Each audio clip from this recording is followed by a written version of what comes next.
Subscribe कीजिए sky startup channel को और बेल आइकन को दबाएं लेटेस्ट बिजनेस आइडियाज़ के लिए। हेलो दोस्तों, मैं शौर्य स्काई स्टार्टअप के नए एपिसोड में आपका स्वागत करता हूं। दोस्तों, आज हम आपको पॉली हाउस के अंदर फूलों की खेती के बारे में बताने वाले हैं, जिसके लिए हम हैं अखिलेश जी के पास। हेलो अखिलेश जी। नमस्कार जी। सर, कितने समय से आप पॉली हाउस के अंदर फूलों की खेती कर रहे हैं? मैं 2016 से खेती कर रहा हूँ। इसके लगभग 5 साल 4 से 5 साल हो जाएंगे अभी। और मेरे पास 4 से 5 वैरायटी के फ्लावर्स हैं, जिसमें कि ये है जरबेरा और दूसरा है कार्नेशन, जिप्सोफिला और डेजी। जी सर, हम स्टार्टिंग से जानना चाहेंगे कि फूलों की खेती तो करते हैं, लेकिन इसका सेटअप कैसे तैयार करते हैं? ये पॉली हाउस कैसे बनेगा सर? इसमें सर 2 बॉडी काम करती है, एक NHB और एक NHM, नेशनल हॉर्टिकल्चर मिशन, जो स्टेट गवर्नमेंट को बिलोंग करता है। इसमें हमें वहाँ से फ़ाइल पास करानी होती है अपनी, और उन्हीं के जो वेंडर्स हैं वही इसको तैयार कर देते हैं। सर, इसे अप्लाई कहाँ करना पड़ेगा? इसमें डिस्ट्रिक्ट हॉर्टिकल्चर जो ऑफिस होता है उसमें अप्लाई करना होता है इसके लिए। जी। और सर, जैसे अप्लाई कर दिया उसके बाद बनाएंगे कैसे सर? ये क्या अपने आप से कोई मजदूर हायर करके बनवाएंगे या कंपनी को टेंडर देंगे सर? ये जो स्टेट गवर्नमेंट के ऑथोराइज वेंडर होते हैं वही सब काम करके देते हैं, और गवर्नमेंट का ही रेट इसमें रहता है, और गाइडलाइन जितनी है वो सब गवर्नमेंट की है। तो उन्हीं के वेंडर होते हैं, तो उनको सारी गाइडलाइन का पता होता है, तो किसी भी एक को चूज़ करके हम किसी एक को दे सकते हैं। सर, जैसे पॉली हाउस गवर्नमेंट की गाइडलाइंस के अंडर बनता है, तो क्या इसमें कोई सब्सिडी वगैरह भी मिलती है? इसमें 50% सब्सिडी है।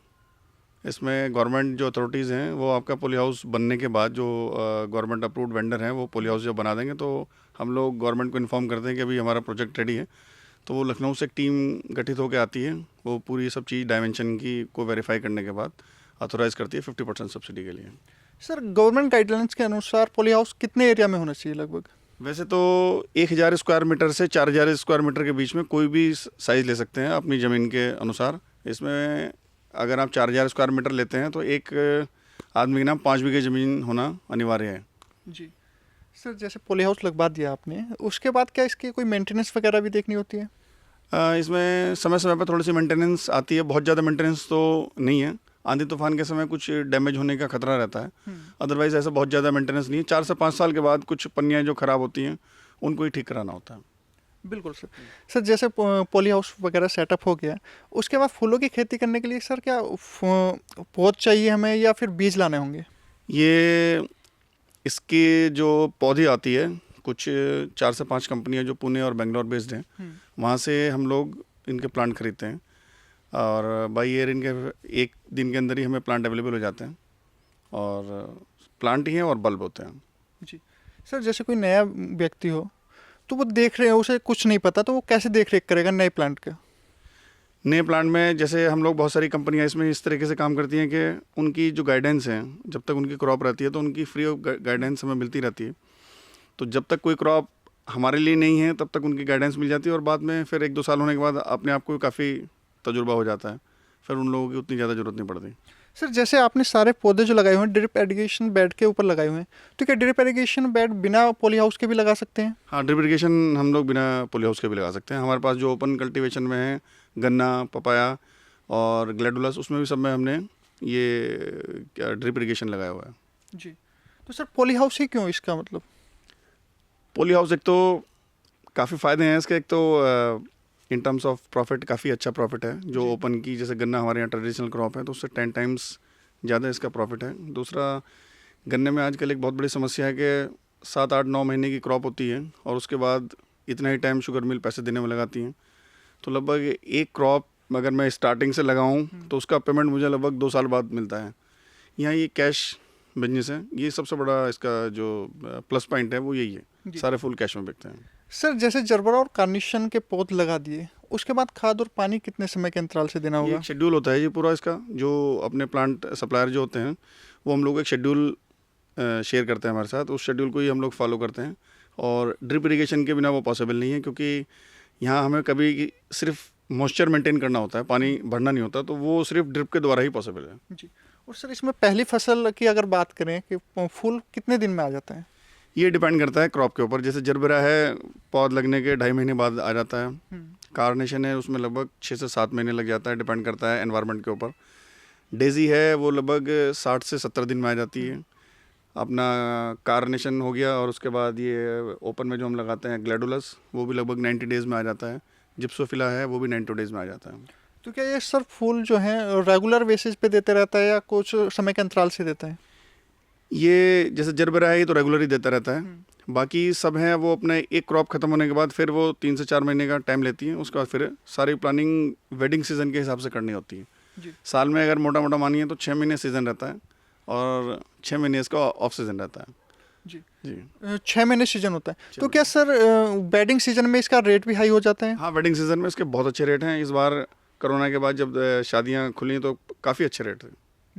सर अगर बात करें कि बेचने की, तो कहाँ पर बेचते हैं? मंडी में बेचते हैं या किसी 5 स्टार होटल वगैरह पे कंसन कर सकते हैं? जैसे हमारे पास कुछ ही वैरायटी के फूल हैं, 4 से 5, लेकिन 5 स्टार्स होटल को काफ़ी वैरायटी के फूल चाहिए।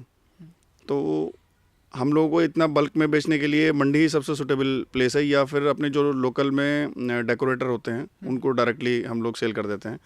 होटल में बेचने के लिए हमारे पास और भी काफ़ी सारी वैरायटी के फूल चाहिए होते हैं।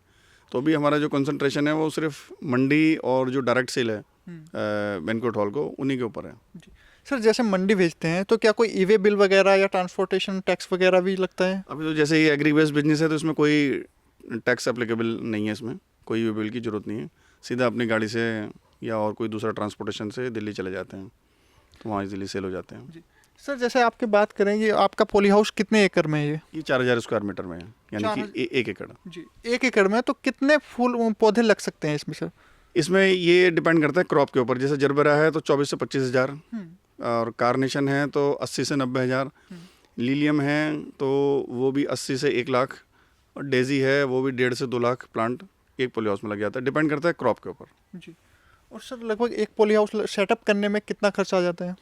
गवर्नमेंट गाइडलाइन के अकॉर्डिंग अगर एक क्रॉप की बात करें तो लगभग 58 लाख रुपए खर्च होते हैं, जिसमें 50% गवर्नमेंट प्रोजेक्ट कंप्लीट होने के बाद गवर्नमेंट एज ए सब्सिडी हमें रिटर्न करती है। जी। और सर अगर बात करें मुनाफे की, तो कितना मुनाफा आप कमा सकते हैं एक सीजन में? ये वैसे तो सब कुछ डिपेंड है मार्केट के ऊपर, जी। लेकिन फिर भी काफ़ी अच्छा मुनाफा इसमें है। अगर मैं बाहर की ट्रेडिशनल क्रॉप की बात करूं तो पॉली हाउस के अंतर्गत काफ़ी अच्छा मुनाफा है। 10 से 12 लाख रुपए एक पॉली हाउस से हम इजीली गेन कर लेते हैं। जी। सर किसी भी बिजनेस के ड्रॉबैक्स भी होते हैं सर, तो क्या इसमें भी कुछ पेस्टिसाइड वगैरह का भी यूज करना होता है क्या, पेस्ट वगैरह कंट्रोल करने के लिए?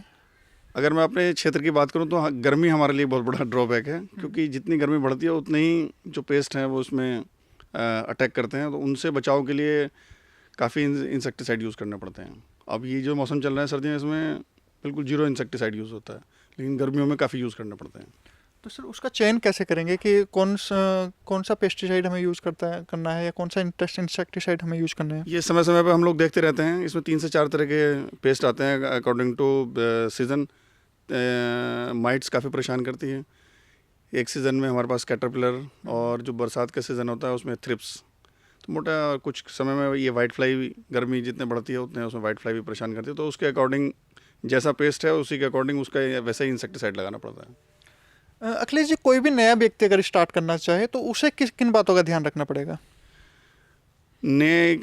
अगर पहले तो बिजनेस की पूरी बारीकियों को जानकर स्टार्ट किया जाए तो आगे उसकी प्रॉफिटेबिलिटी अच्छी इंक्रीज़ हो सकती है।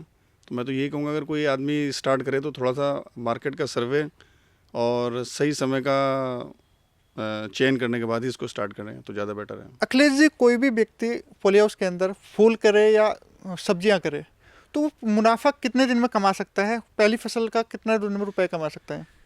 ये काफ़ी अच्छा क्वेश्चन है कि पॉली हाउस में सब्जी या फ्लावर, ये एक अपनी इंटरेस्ट पे भी डिपेंड करता है कि हम लोग फ्लावर स्टार्ट करें या वेजिटेबल। अगर मैं वेजिटेबल की बात करता हूँ तो लगभग 40 डेज़ में प्रोडक्शन स्टार्ट हो जाता है, और फ्लावर्स में डिपेंड करता है कि कौन सी वैरायटी के फ्लावर लगे हैं। तो उसमें भी मान के चलिए कि 3 से 4 महीने बाद अर्निंग स्टार्ट हो जाती है। जी। सर जैसे हम देख पा रहे हैं कि आपने जरबरा और कार्नेशन की खेती कर रहे हैं सर, जी। तो क्या इसमें कितने मजदूरों की ज़रूरत होती है सर?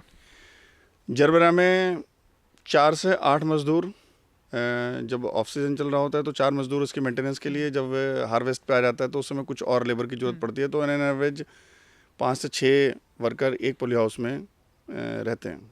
जी। और सर पानी वगैरह देने के लिए क्या करना होता है? कोई टुल्लू पंप वगैरह बनाना होगा? ये कोई ट्यूब?